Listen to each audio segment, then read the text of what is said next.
নমস্কার বন্ধুরা, আজকে পড়ছি অন্নদাশঙ্কর রায়ের পথে প্রবাসী প্রবন্ধটির 12তম অংশ।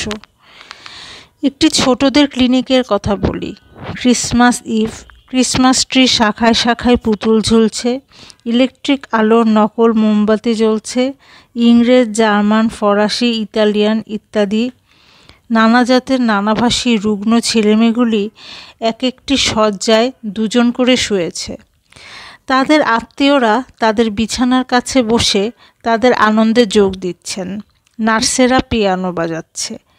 প্রেমিক প্রেমিকা সেজে দুটি সুস্থ ছেলেমেয়ে গীতাভিনয় করলে। বিছানায় শুয়ে শুয়ে দুটি রুগ্ন ছেলেমেয়েতে ডুয়েট হলো। দুজন নার্স ভদ্রলোক ভদ্রমহিলা সেজে রঙ্গ করলে। ছেলেরা নিকোলা বুড়োর জন্য অধীর হয়ে উঠল। একটি নার্স এলো নিকোলা বুড়ো সেজে। নিকোলা এসেছে, ওই রে নিকোলা, নিকোলা, নিকোলা করে শোরগোল পড়ে গেল। প্রত্যেকের জন্য নিকোলা কত উপহার বয়ে এনেছিল, বিছানায় শুয়ে শুয়ে প্রত্যেকে উপহারের ভারে চাপা পড়তে লাগলো। কত রকমের খেলনা, কত রকমের ছবির বই। একজনের একটা ক্ষুদে গ্রামোফোন এসেছিল, সেটা বার করে সে একটা ক্ষুদে রেকর্ড চড়িয়ে দিলে। সকলের তাক লেগে গেল। এতজনের এত উপহার এসেছিল যে স্বয়ং ক্লিনিকের কর্ত্রী এসে নিকোলা সাহায্য করতে লাগলেন। নার্সেরা ছুটোছুটি করে যার উপহার তার বিছানায় পৌঁছে দিতে লাগলো।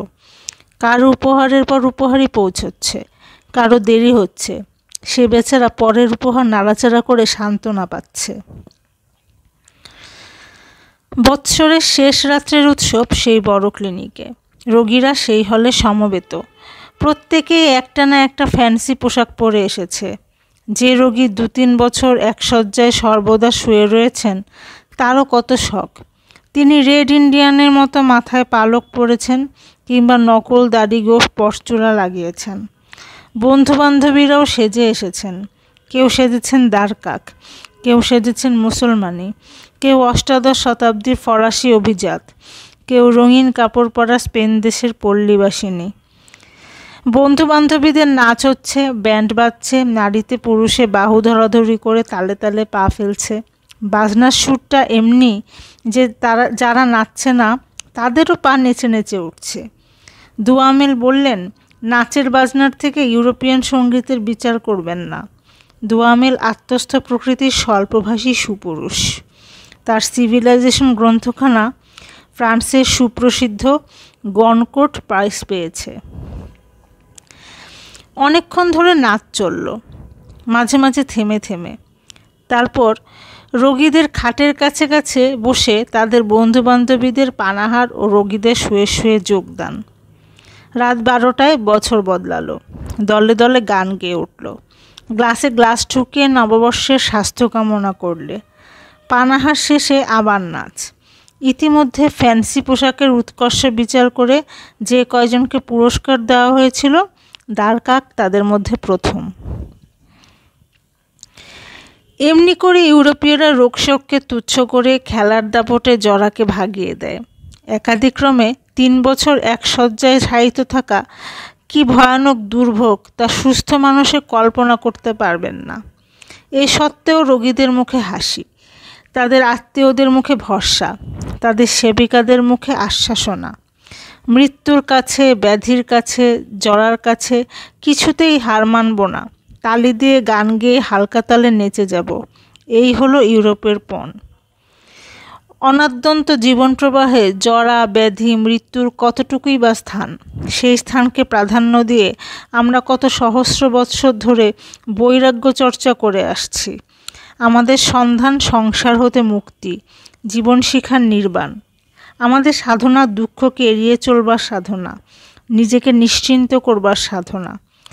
বুদ্ধ, শঙ্কর, রামকৃষ্ণ কেউ তো বলেননি, মরিতে চাহি না আমি সুন্দর ভুবনে, মানবের মাঝে আমি বাঁচিবারে চাহি। স্ত্রী পুরুষের মিলিত নাচ ব্যাপারটাকে আমরা কুনীতিকর ভেবে থাকি। ইউরোপীয়রা ভাবে না। ইউরোপীয়রা প্রতিদিন নতুন নাচের আমদানি ও উদ্ভাবন চলেছে।